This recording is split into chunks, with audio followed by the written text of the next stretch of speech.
مسمع ابن عبد الملک کردی انت من اہل العراق، عراقی ہو نا؟ جی ابن رسول اللہ، اتأتی قبر الحسین، کہ حسین کی قبر پر جاتے رہتے ہو؟ کہا کہ نہیں ابن رسول اللہ، میں اہل بصرہ سے ہوں، رجل مشہور، مشہور انسان ہوں بصرے کا۔ وعندنا من يتبع هوى هذا الخلیفہ، ہمارے بصرے میں کچھ لوگ ایسے ہیں کہ جو عباسی بادشاہوں کی خلافت کو بہت زیادہ مانتے ہیں، بہت محبت کرتے ہیں، اور لا آمنو ان يرفع حالی فی ولد عند ولد سلیمان، بصرے کا جو گورنر ہے مجھے ڈر لگتا ہے کہ یہ لوگ میری خبر کو پہنچا دیں گے کہ زیارت کے لیے جاتا ہے، تو لہذا میں نہیں جا پاتا۔ اچھا، امامت یہی کہ ہر مقام پر جب ایک مشکل ہے اگلا حل پیش کرے، اگلا سولوشن کے۔ افما تذکر ما سنے ابے، اچھا قبر پہ نہیں جاتے، یاد کرتے ہو جو مولا حسین کے ساتھ کیا گیا؟ خوب توجہ کیجیے گا، جو مولا حسین پر ظلم ہوئے وہ یاد کرو۔ آپ کو حق نہیں ہے کہ مولا حسین پر ہونے والے ظلموں میں کسی کو چیز کو کمی کریں، کسی چیز کی زیادتی اور بیشی کریں۔ جو حسین کے ساتھ کیا گیا وہ یاد کرتے ہو؟ کہا کہ جی۔ پھر کیا ہوتا ہے؟ کہ ابن رسول اللہ استعبرو، آنسو آتے ہیں آنکھوں میں، امتنع عن الطعام، کھانا نہیں کھا پاتا، یستبین ذالک علی وجہی، میرے چہرے پر غم کے آثار ہوتے ہیں، یخاف علی اہلی، میرے گھر والے ڈرنے لگتے ہیں کہ اس کی حالت کیا ہو گئی۔ سمجھ میں آ گیا آپ کے؟ اب کوئی بھی مولانا صاحبان ممبر سے کہتے رہنا یہ بھی ہو، امام حسین کا غم ویسے نہیں منایا جاتا، ایسے۔ مولا نے چھٹے امام نے فرما دیا حسین پر جو غموں کے پہاڑ ٹوٹے یاد کرتے ہو کہ نہیں کرتے؟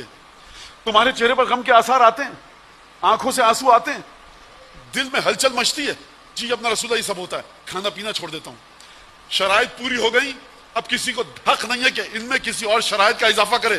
جو اس گریہ میں کسی اور شرط کا اضافہ کرے گا وہ میرا مخالف نہیں ہے، وہ آپ کا مخالف نہیں ہے، وہ سر اٹھا رہا ہے خدا کی زبان کے سامنے۔ خدا کی زبان کون؟ خدا کا چہرہ کون؟ حضرت جعفر صادق علیہ السلام کے سامنے۔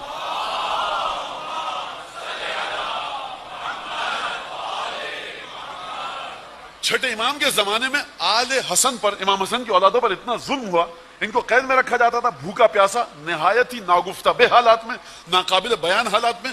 بعض دفعہ چھت گرا دی جاتی تھی، یہ زندہ دب کے مر جاتے تھے، بعض دفعہ زندہ دیواروں میں چنوا دیا جاتا تھا۔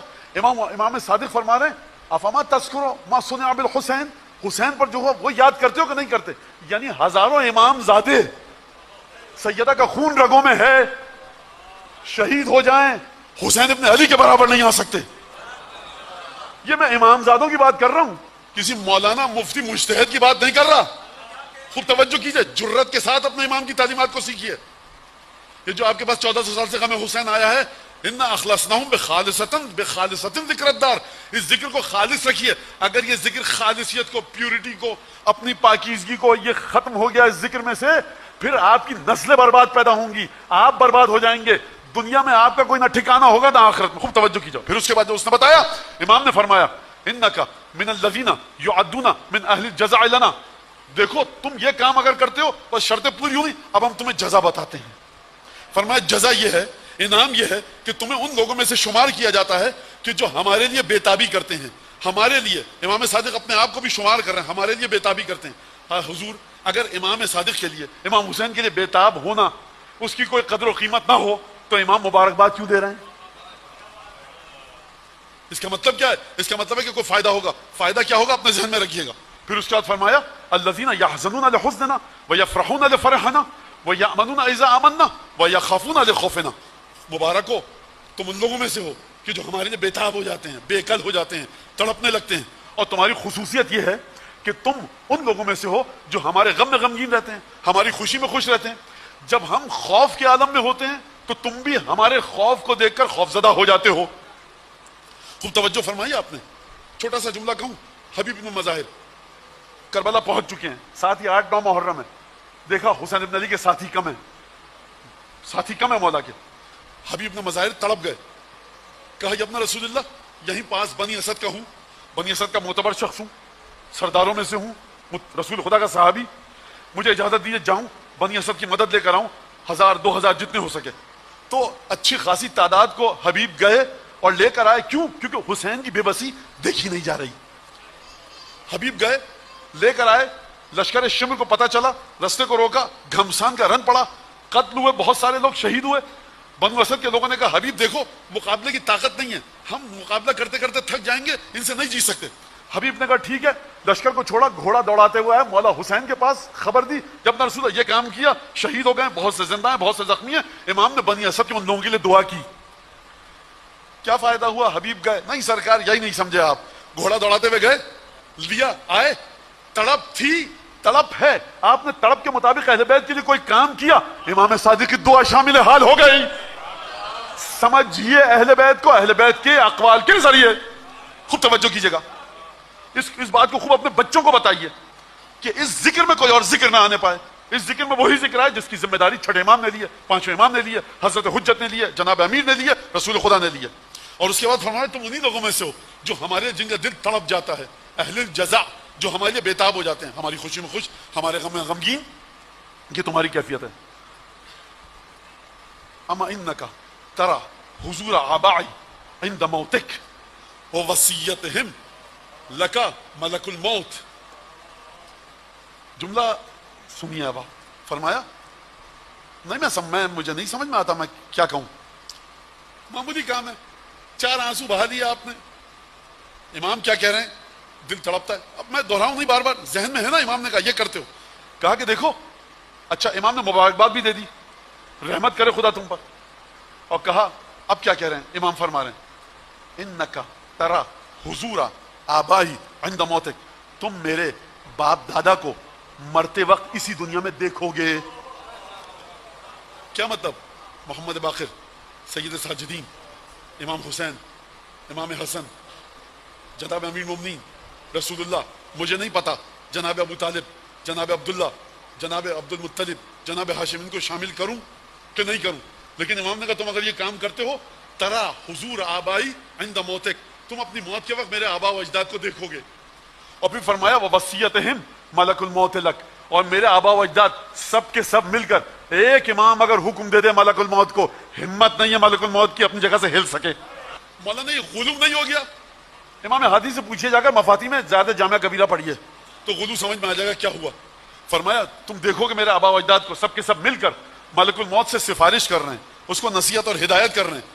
کیا کر رہے ہیں کہ ہمارے اس چاہنے والے کے ساتھ ذرا نرمی سے اس کی جان کو نکالو۔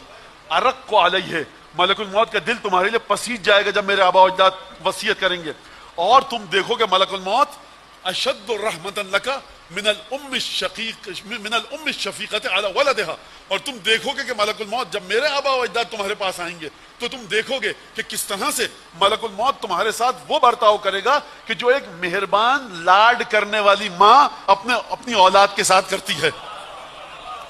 راوی نے جب یہ سنا تو کہہ رہا ہے کہ جب امام نے فرمایا تو رکے، استعبرا واستعبرت، امام بھی رونے لگے، میں بھی رونے لگا۔ اور اس کے بعد امام نے فرمایا دیکھو جب سے امیر المومنین قتل ہوئے ہیں ملائکہ زمین ہم پر رو رہی ہے، یعنی مظلومیت کا آغاز ہوا قتل امیر المومنین سے۔ اب کیوں آغاز ہوا یہ ایک الگ گفتگو ہے، اس وقت اس کے اوپر گفتگو کرنے کا وقت نہیں ہے۔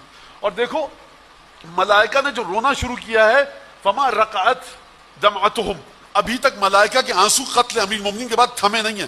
امام صادق کی شہادت کب ہوئی ہے؟ 148 ہجری میں، امیر المومنین شہید ہوئے 40 ہجری میں، یعنی 108 سال سے ملائکہ کے آنسو نہیں تھمے، یہ مولا فرما رہے ہیں۔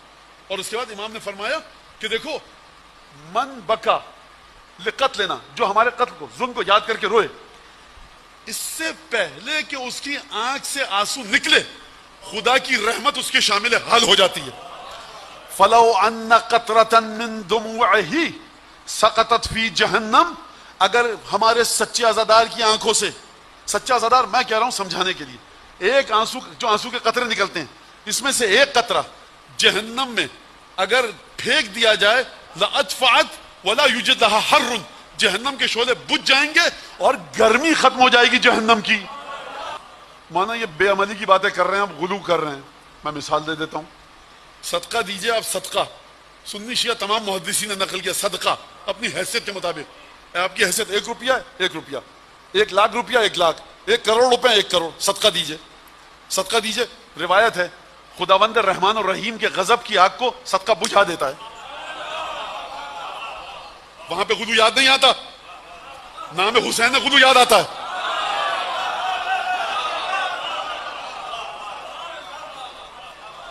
ماں باپ کے چہرے کی طرف مسکرا کر دیکھیے، گناہ جھڑ جاتے ہیں. غلو ہے. ارے حضور خانہ کعبہ کی طرف دیکھیے. مومن کی حرمت روایت ہے سنی شیعہ محدثین نے نقل کیا کہ مومن کی حرمت خانہ کعبہ سے زیادہ ہے.